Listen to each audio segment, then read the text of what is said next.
Turning now to our community focus, last night Alan Fung and Seth Magaziner squared off in their first live televised debate, both of them vying to replace Congressman Jim Langevin in the state's 2nd congressional district. And today our guest live in studio, William Gilbert, is running as a moderate party candidate in the race. Thanks so much for being here. Appreciate you having me. So Mr. Gilbert, you did not meet the criteria for our debate last night, some nationwide criteria that we have, but we wanted to have you on today to talk about why you got into this race. So 60 seconds or less, why do you want to be Rhode Island's next congressman?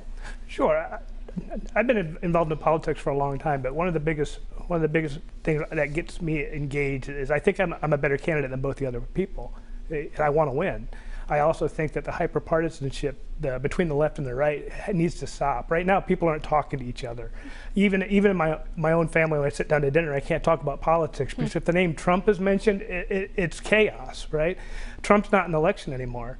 People are talking past each other. We know what we need today is we need to have Republicans be able to say that Trump hurt the country. Trump's an ass. And I need Democrats at the same time to be able to say, you know, even though he had some good policies, until we can start talking at the dinner table again, we're not going to solve any of these issues. And what I saw on the debate stage for the last 2 nights from the two candidates, the two lead candidates, is arguing in no policies or positions. You know, it's platitudes, it's not ideas. Yeah, I want to talk to you about some specific policies. Last night, the candidates had the opportunity to address what our recent poll said is the #1 issue in the 2nd congressional district, and that's the cost of living. If voters send you down to D.C., what would you do to help people out? Sure, I think a couple of those things. Let's talk about just the cost of health care in the United States, right? My mother takes Eliquis. It's a heart medication for a blood thinner, right? It's $8 in the United States. It's 54 cents for one tablet in Canada.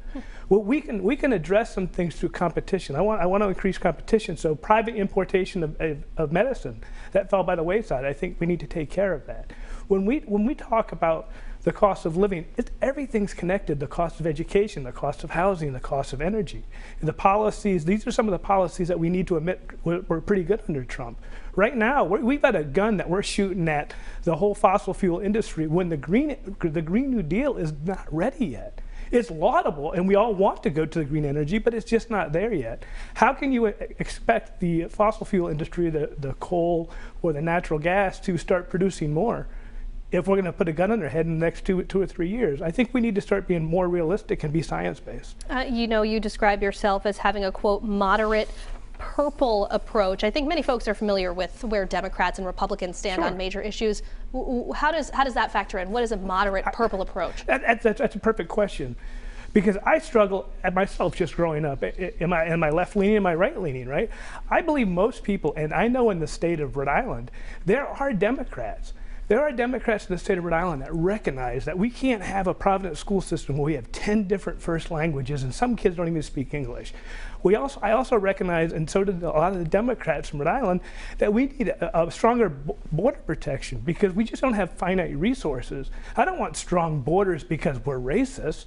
And I know there are Democrats that believe the same thing, that for job protection and for education and for Social Security and a lot of these infrastructure problems, we need strong borders. I also have Republican friends and 2A supporters I have Republican friends that believe in the Second Amendment, but they're okay with reasonable gun control. Reasonable gun control. So there are people on both sides of the spectrum. There are Republicans that are pro-choice. I know that there are Democrats that think that, you know, while abortion I believe it should be safe and rare, but there are Democrats that believe that same thing and it shouldn't be all the way up to the 9th term like Seth Magaziner wants. There's a strong middle ground that we're not talking about because we're so busy dealing with Trump.